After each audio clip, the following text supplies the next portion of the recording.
We have more details about John Cena's retirement. A major TNA star's contract is said to be expiring sooner than expected, and Logan Paul isn't planned for WWE's tour of Japan. Stay tuned for the wrestling news. Kicking things straight off with some more details about John Cena's upcoming retirement. I still can't quite believe that's actually a sentence. John Cena's actually retiring. Childhood's over, Fraser. We're all going to die soon. That's the news there. It does feel like it's a complete end of an era. But according to Wrestle purists, John Cena saying at the Money in the Bank post show that he has no interest in handpicking opponents for his final run is 100% accurate. The report saying that he's willing to work with anyone and everyone. This, of course, is alongside the report from Fightful, which said that many talent backstage in WWE is already angling to work with him, which is no surprise, right? CM Punk being the most vocal. We saw the little backstage bit they had together with the text message, and we saw CM Punk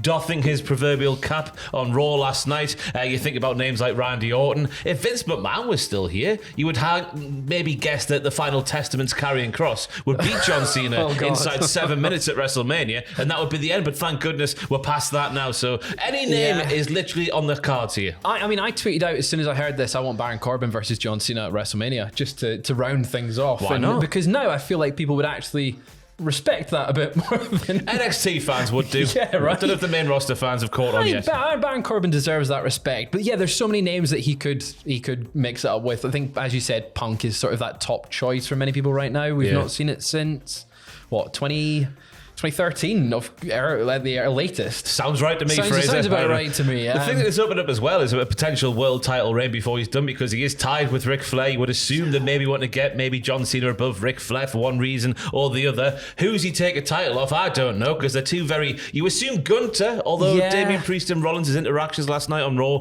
maybe don't make a Gunter win that foregone a conclusion. But Gunter or Cody, who do you have John Cena take a title off there? If he's going to take one of them, it would be Gunter, just because Cody seems so set on his path.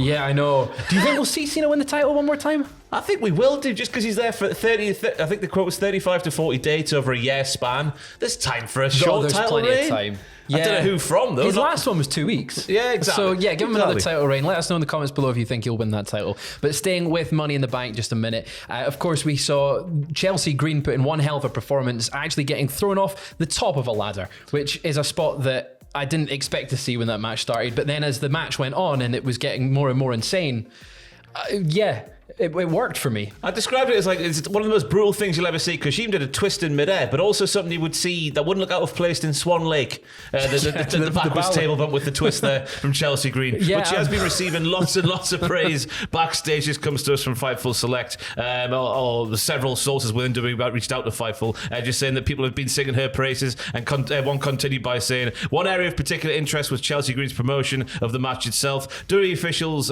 Sean Ross Sapp spoke with said that not only did she do the local media, but she headed to Toronto midweek to do it. In addition, she heavily promoted the event and the match itself in social media, which is fair play to her. Yeah, she's really been promoting that. Obviously, I think she was one of the top choices for social media to win the whole thing, as much as Tiffany Stratton made a lot of sense going in as well, but she was really heavily pushing that on social media.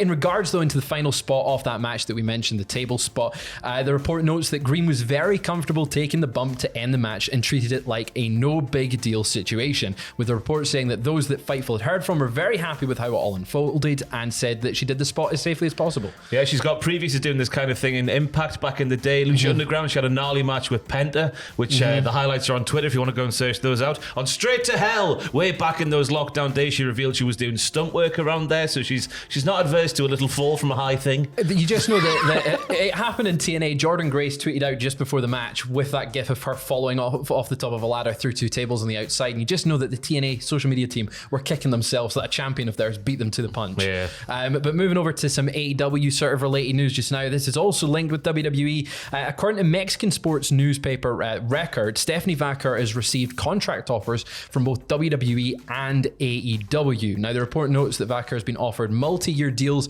by both sides, and she will decide within the next few days whether to sign with WWE or going to AEW, where she's just appeared for at Forbidden Door. Yeah, in a match where she stole the headlines, you would argue. She had a much more impressive show than Mercedes Money in that match. So much so, I don't know how much Mercedes' character bled into the crowd reaction, but Stephanie was so impressive. There was an actual just sort of... it kind of turned the crowd. Yeah, turned the crowd. Definitely turned the crowd. She's getting bigger pops for all the moves that she did. 100%. Now, she is currently signed with CMLL, so it'll be interesting to see how they navigate that situation.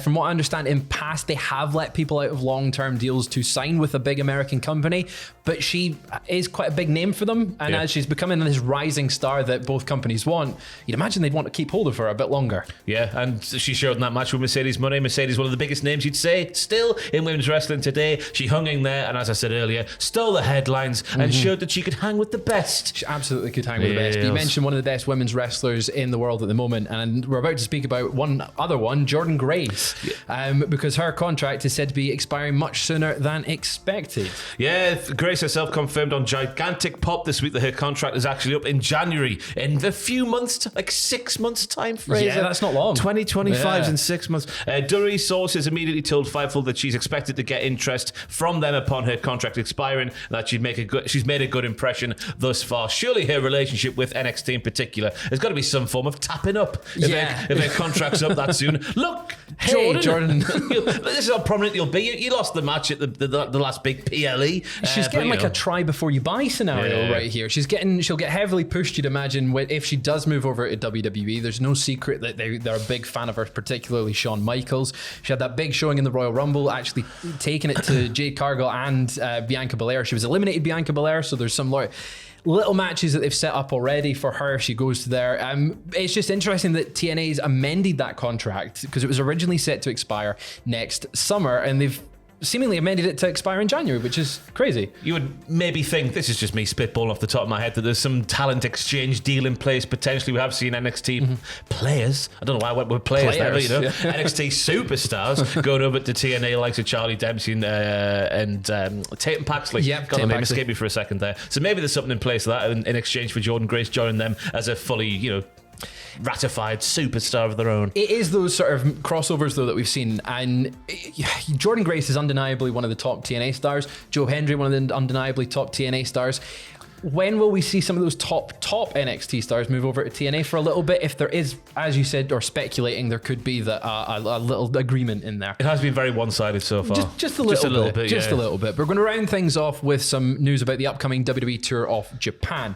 According to a report from PW Insider, Logan Paul will not be appearing for WWE in Japan during their upcoming tour, which is set to take place at the end of the month. This is reportedly due to another commitment. There's no specification on what those commitments are, just he won't be on the tour. Now, names already announced for the tour include the likes of Cody Rhodes, Damian Priest, Bayley, The Bloodline, Kevin Owens, Shinsuke Nakamura, Gunther, Liv Morgan. They've run basically everyone is going to be on that tour. All the big names are there, basically, apart from Roman Reigns, because he's out of action anyways, and he's not part of storylines, as we're sat here now.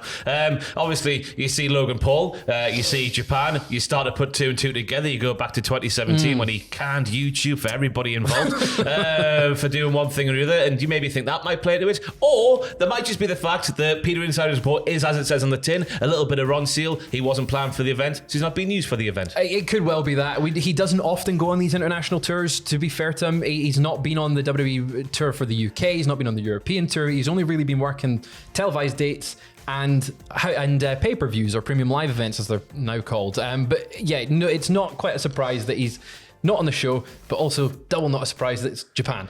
It's the surprising bit is all the champions are there. He is a champion and he's not there. So it's a little bit of one of these things is not like the others. But with WWE things, it's always subject to change these cards. So maybe close to the time, maybe that commitment will go. I doubt it. I highly doubt it. Maybe he'll do a shoot appearance there, Fraser. Maybe LA Knight's in the ring and then he gets attacked from the rear by Logan Paul. Maybe. We'll keep an eye on that one. But that is all we've got for you just now. Make sure you stay tuned to cultaholic.com for more wrestling news throughout the day. And we'll be back, of course, tomorrow with more wrestling news. Have you got anything you want to plug just now, Ross? No. Anything fun?